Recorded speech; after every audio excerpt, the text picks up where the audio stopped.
Corona के इस काल में आज हम चर्चा करें कोरोना से बचाव की। जी हाँ, आप भी ये जानना चाहेंगे कि कोरोना से कैसे बचा जा सकता है। हाल ही में ही प्रधानमंत्री मोदी जी ने कहा कि हमें जो है आगे का जीवन कोरोना के साथ ही जीना पड़ेगा, क्योंकि जब तक कोई वैक्सीन नहीं आ जाता, जब तक इसका कोई माकूल इलाज नहीं हो जाता, तब तक हमें कोरोना के साथ जीना पड़ेगा। लेकिन इस खतरनाक बीमारी के साथ, इस महामारी के साथ हम कैसे जी पाएंगे, अपनी दिनचर्या कैसे गुजार पाएंगे, ये एक सोचने का विषय है।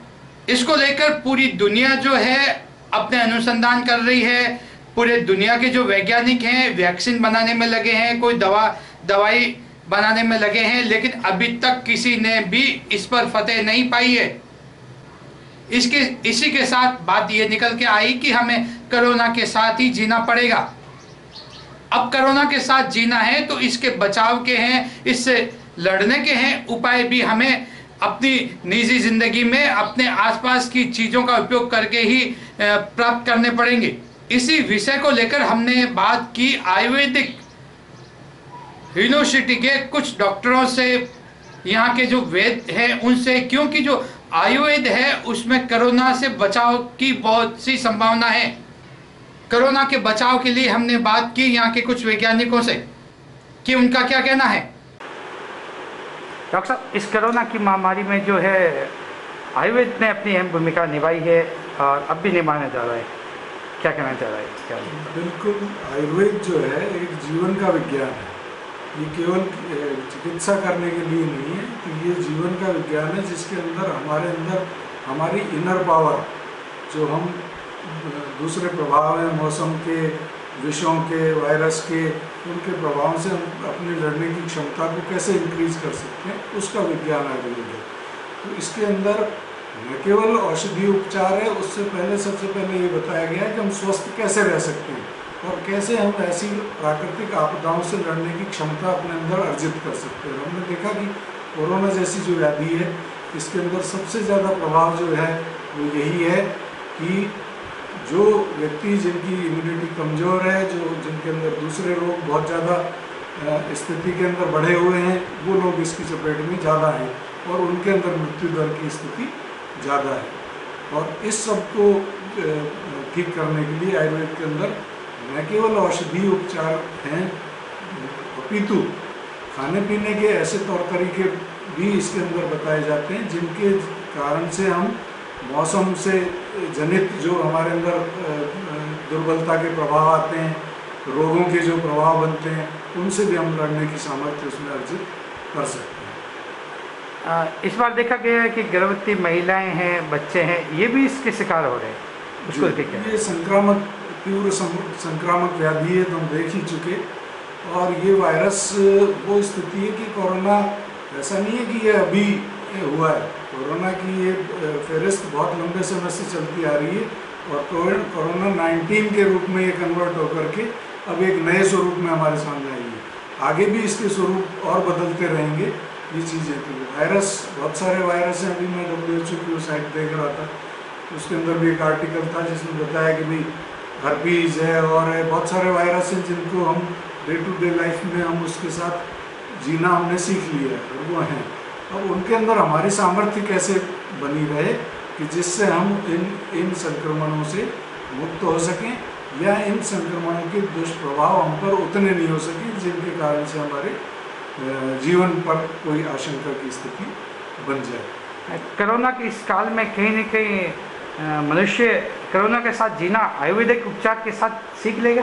बिल्कुल, आयुर्वेदिक जो जीवन पद्धति है उसको जीने पर हम देखते हैं, हम बताते हैं कि हम जो सुबह जल्दी उठने की बात, ये सूर्योदय से पहले उठने का हमारे अंदर जो शक्ति का संचार होता है वो एक दिनचर्या का स्वरूप। सुबह जल का पान करना, गर्म पानी का पीना।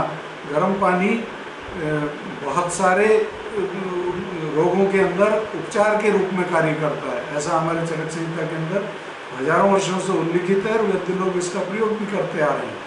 जिस गर्म पानी के जरिए गार्गल्स करके, गर्म पानी को पी करके अजीर्ण के लक्षणों को, दूसरे अग्निमांद्य से संबंधित विकारों को, दूसरे कई विकारों को हम केवल गर्म पानी के जरिए ठीक करने की सामर्थ्य रखते हैं, जिसके अंदर कुछ भी लागत जैसी स्थिति नहीं है। इसी के साथ साथ मौसम के परिवर्तन के समय दही को नियमित सेवन नहीं करना, दही को रात्रि में सेवन नहीं करना, गरिष्ठ भोजन का सेवन हर समय नहीं करना, अपनी अग्नि सामर्थ्य को देख करके करना, समय पर ताज़ा गर्म भोजन करना, ऐसी बहुत सारी बातें हैं।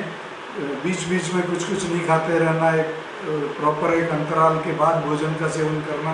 तो इससे हमारा जो पाचन तंत्र है, हमारा जो जीवन का सामर्थ्य है, वो वृद्धि को प्राप्त करती है। साथ ही मौसम के बदलने के साथ साथ क्या क्या उपचार करने चाहिए, आप देखिए इसकी विशेषता कि अभी बसंत ऋतु चल रही थी, तब तक हमारे औषधीय उपचार करने के तरीकों में अलग औषधियों का प्रयोग किया जा रहा था। अब ग्रीष्म ऋतु आ गई तो अब इसमें किंचित परिवर्तन करके और फिर औषधियों का प्रयोग किया जाएगा।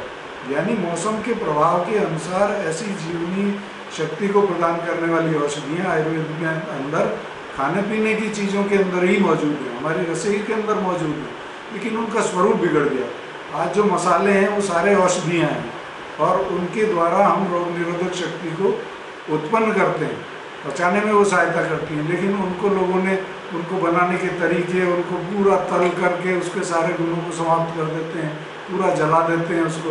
तो इन तौर तरीकों के कारण उनके जो औषधीय प्रभाव हैं वो पर्टिकुलर हमको नहीं मिल पाते और वो केवल स्वाद तक ही सीमित रह जाते हैं। तो उन औषध छौंक लगाते हैं तो केवल जीरा, हींग, इनको जरा से तेल घी के अंदर सेक करके और फिर सब्जी डाल करके और फिर उसके अंदर सारे मसाले बाद में डालने चाहिए, पानी के साथ उनको पकाना चाहिए।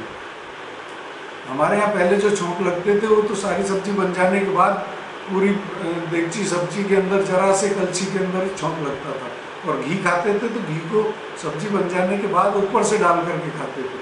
गुण, घी के भी गुण प्राप्त होते थे और उन औषधियों के गुण भी उनमें समाहित रहते थे, जिससे हमारी शक्ति वर्धित होती थी। ऐसे ही जो फल वगैरह हैं, इनके प्रयोग भी जो होते थे, आप देखते हैं कि आम है, बड़ा गुणकारी फल है, लेकिन यही कच्चा आम जब इसको वैसे पका करके यूज करेंगे तो वो जहर की तरह काम करेगा। और इस तरह की स्थितियाँ आज बन रही हैं।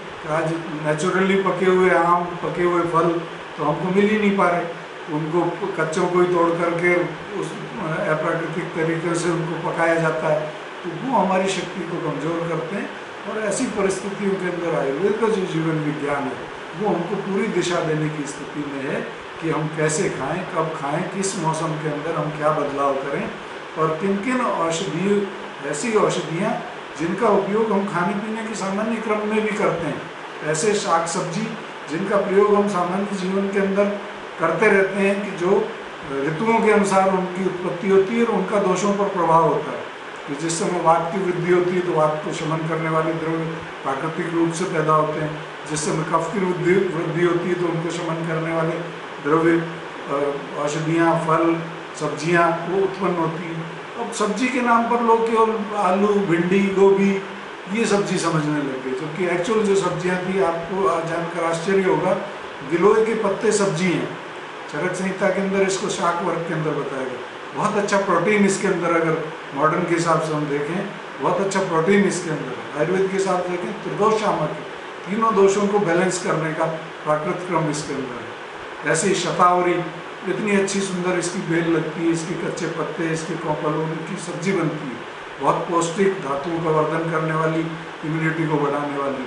ऐसी वासा, अड़ूसा खूब जंगल में उत्पन्न होता है, इसके कच्चे पत्तों की सब्जी बनती है, तो बड़ी गुणकारी होती है। बथुआ, चौलाई, तीन पतिया, चौपतिया, बहुत सारी ऐसी सब्जियां हैं जिनको हम भूल गए और जिनको खरपतवार के रूप में हमने ख़त्म कर दिया है। उनके गुण देखें, प्रयोग देखें तो वो इतने ज़्यादा रोगों से लड़ने की सामर्थ्य को उत्पन्न कराने वाले हैं कि हम उनके आगे नतमस्तक हो जाए और हमारी इकोनॉमी उसके साथ जनरेट हो सकती है, किसान हमारे संपन्न हो सकते हैं। लेकिन दुर्भाग्य ये रहा कि जो हमारा शिक्षा का क्रम रहा और जो इस तरफ जो डाइवर्जन था वो बदल गया और हमारी बातों को केवल ये कहने लग गए कि परंपरागत ज्ञान है, जबकि पूरा विज्ञान आधारित ज्ञान है। विज्ञान का मतलब ये नहीं फिजिक्स, केमिस्ट्री, बायोलॉजी।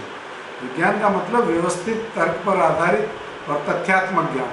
और आयुर्वेद के अंदर एक एक बात पूरी तथ्यात्मक तरीके से की गई है कि कैसे पित्त दोष बढ़ता है, कैसे पित्त दोष शमन होता है, कैसे कफ दोष बढ़ता है, कैसे कफ दोष शमन होता है, किन किन चीज़ों का प्रभाव इन पर पड़ता है, मौसम का प्रभाव कैसे पड़ता है, सारी कुछ तथ्यात्मक चीज़ें जिनका हम वस्तु स्थिति में देख सकते हैं। आजकल का जो खान पान है, आइसक्रीम, ठंडी चीज़ें, इनसे बचने की आवश्यकता बहुत अधिक है इस रोग के क्रम के अंदर, क्योंकि हमारी अग्नि को शांत करती है और अग्नि शांत होने का मतलब हमारे रोग निरोधक शक्ति का शांत हो जाना। तो ये सब करने के लिए हमको हमारे आयुर्वेदिक रास्तों की तरफ लौटेंगे तो निश्चित रूप से हमें बड़े समाधान मिलेंगे। आज माइल्ड और मॉडरेट श्रेणी के जो रोगी हैं उनका इलाज करने में आयुर्वेद पूरी तरह सक्षम स्थिति के अंदर है, क्योंकि ऐसी औषधियाँ हमारे पास मौजूद हैं जो न केवल हमारे शारीरिक बैलेंस को बनाती हैं बल्कि हमारे अंदर ऊर्जा का संचार करके हमारे धातुओं को, यानी रस, रक्त, मांस, मेद, अस्थि, मज्जा, शुक्र जो धातु हैं, इन सबका क्रम से पोषण करते हुए उनको श्रेष्ठतम स्वरूप में रखती है, जो कि हमको आरोग्य को देने वाला होता है। आपका परिचय दें। मैं वैद्य मनोज कुमार शर्मा, विभाग